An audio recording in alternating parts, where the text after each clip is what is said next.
Hello everyone, welcome to the Radiance of YouTube channel. Our today's topic is classicism. When we have to talk of classicism, before that we need to discuss some related words like classic, classical.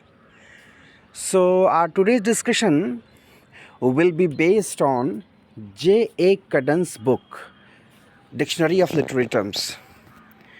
Let's start with the word classic. When we talk of the meanings, this particular word classic has mainly three meanings that we know, that uh, in three contexts we use this particular word classic. The first one is of the first rank or authority. So rank or authority, when they are first, they can be considered as classic. The second one is belonging to the literature or art of Greece and Rome. So art and literature of Greece and Rome. So from Greece you have Greek language. In Rome, which language did you have?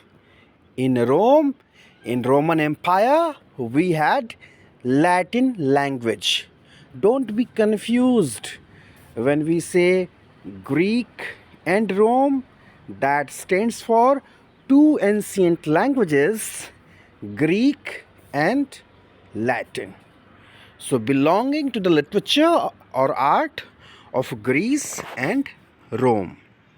The third one is a writer or work of the first rank, that we have discussed of the first rank in the first meaning, but something more is added here, and of generally acknowledged excellence. So whose excellence is acknowledged becomes classic. So three meanings. Now let's go in the etymology. Let's talk about its origin and its historical development. Historical development of the meaning of the word classic. So we had two Latin phrases. One was scriptor classicus. The other one was scriptor proletarius. This scriptor word actually means writer. So what is classicus and what is proletarius? Classicus stands for upper classes, and proletarius stands for lower classes. So when this phrase was there, scriptor classicus, this was used for the writers who used to write for upper classes.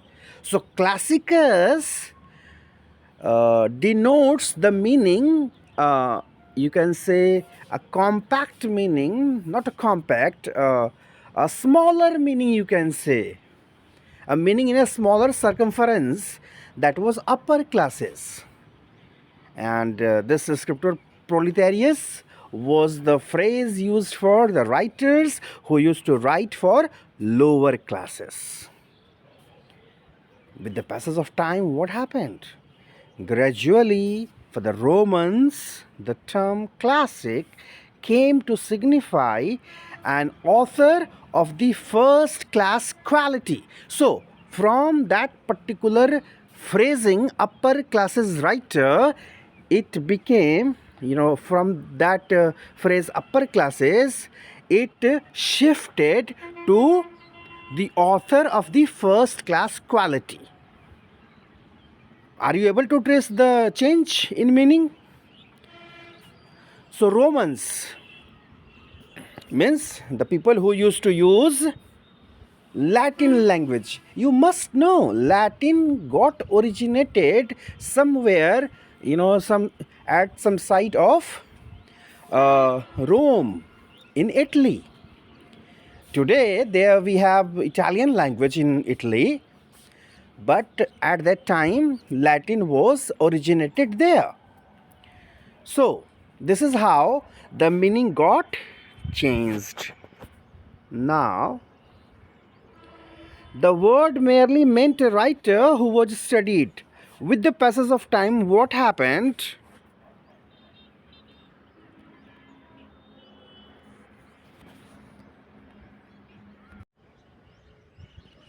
So, uh, with the passage of time, what happened with the word classic? This word uh, merely meant a writer who was studied, regardless of his merit. Means even if a writer could be of high merit, but this classic writer was not studied in the classroom. See, it happens in history.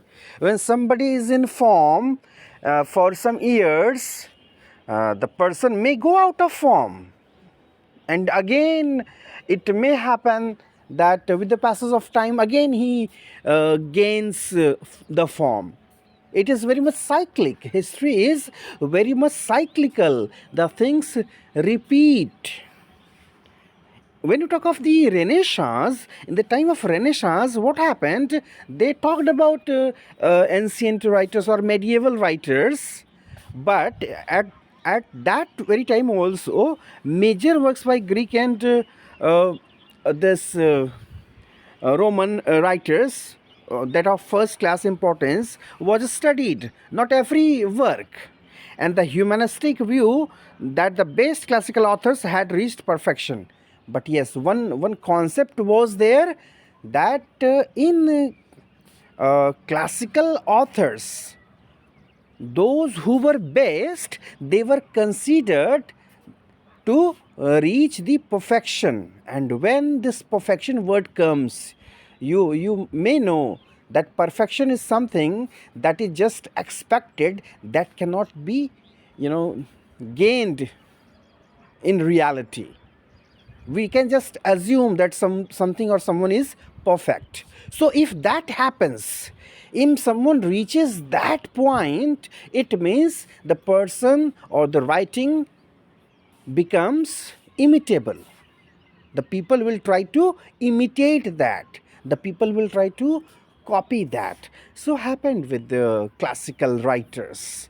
And that's why you may remind of the grand style talked of by Matthew Arnold, when he says, when you have to assess any work of art, you must bring some examples of classical writers and compare them with the current writer you are dealing.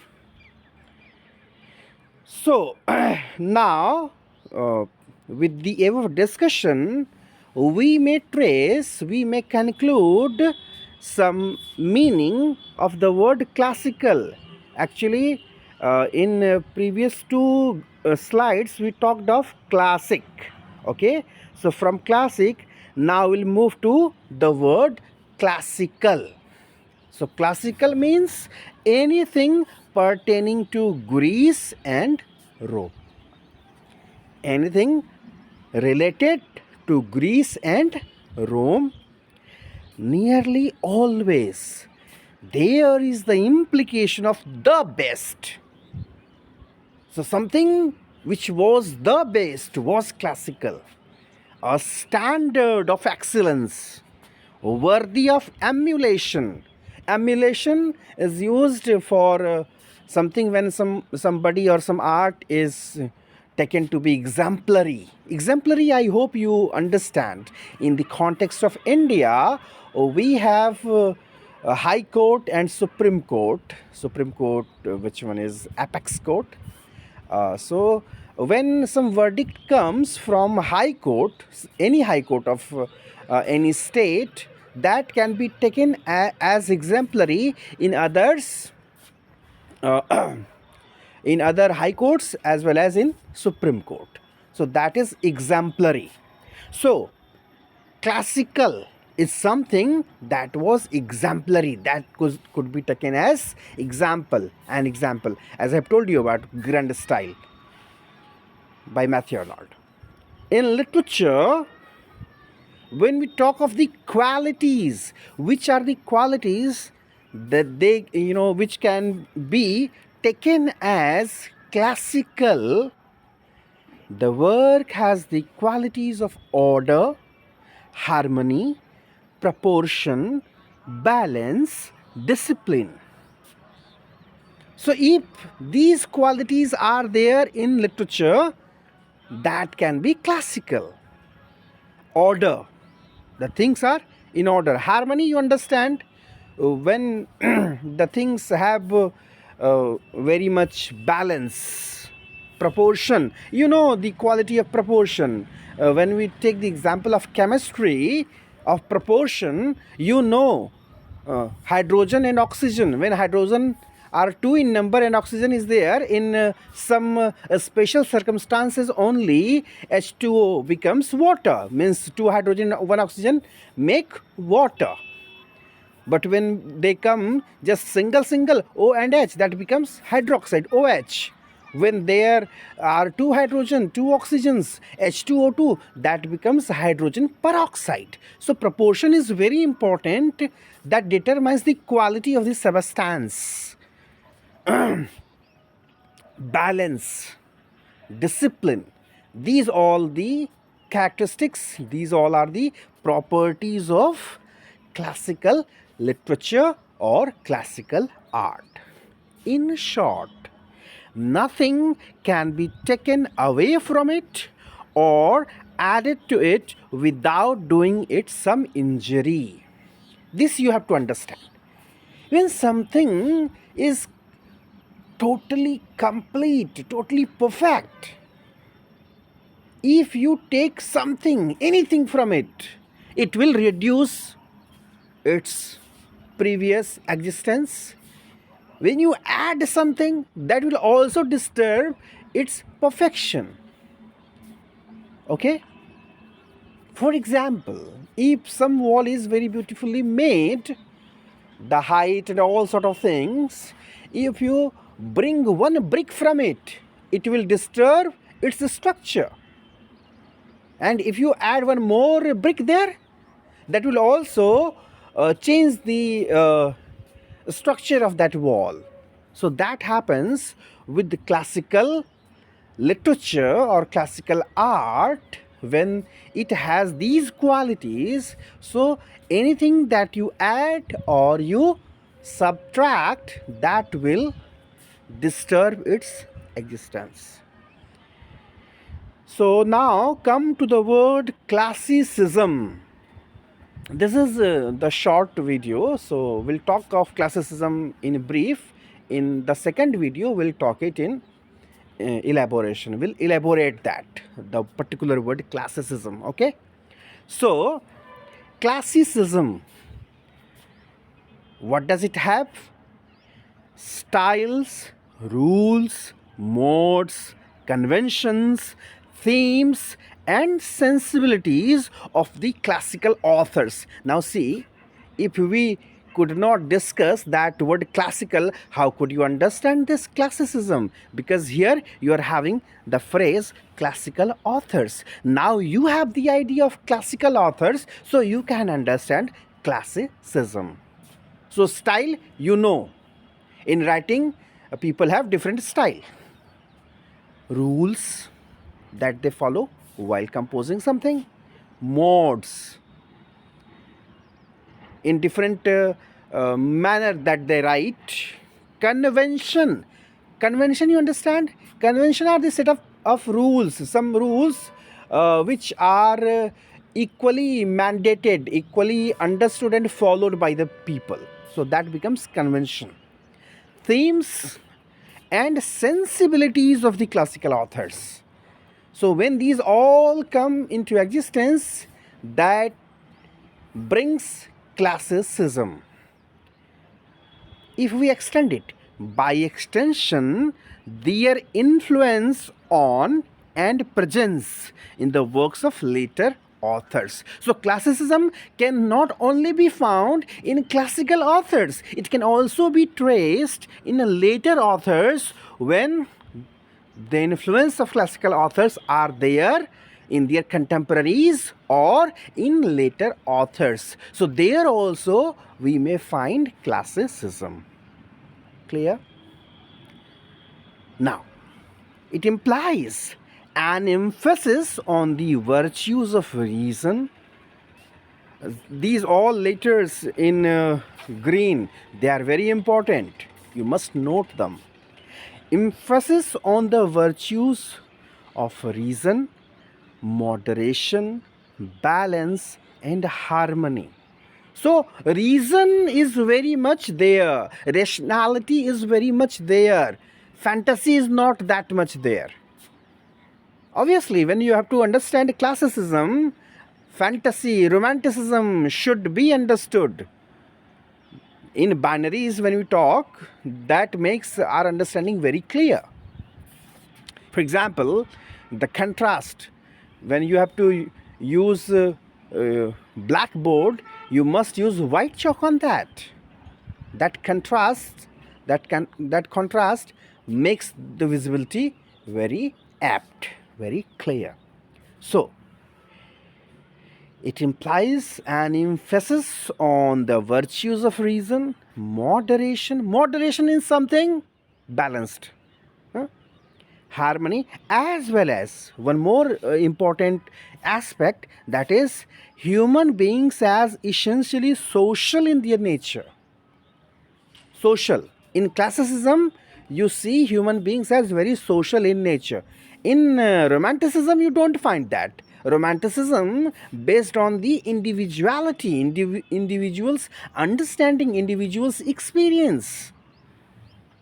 So when society comes into context, when human beings are treated as someone social, as you may remember that quotation by Aristotle, I think, the classical writer of poetics.